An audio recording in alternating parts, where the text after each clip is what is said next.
Gas সিলিন্ডারে আগুন লাগলে তা ভয়াবহ দুর্ঘটনায় পরিণত হতে পারে।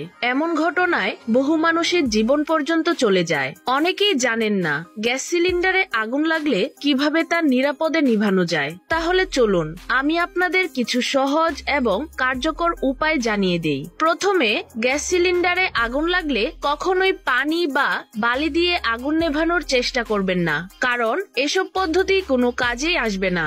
যদি রেগুলেটরের উপর আগুন লাগে, ভয় না পেয়ে দ্রুত রেগুলেটরটি বন্ধ করে দিন।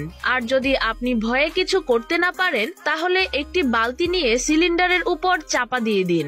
এতে বাতাসের প্রবাহ বন্ধ হয়ে গিয়ে আগুন নিভে যাবে। এছাড়া যদি এতেও আগুন না নিভে, তাহলে একটি মোটা কাপড় পানি দিয়ে ভিজিয়ে সিলিন্ডারের চারপাশে জড়িয়ে দিন। এতে অক্সিজেনের অভাবে আগুন নিভে যাবে। ভিডিওটি শেয়ার করুন যাতে সবাই এই গুরুত্বপূর্ণ তথ্য জানে এবং নিরাপদে থাকতে পারে। আর ভিডিওটি ভালো লাগলে লাইক দিন এবং চ্যানেলটি সাবস্ক্রাইব করতে ভুলবেন না।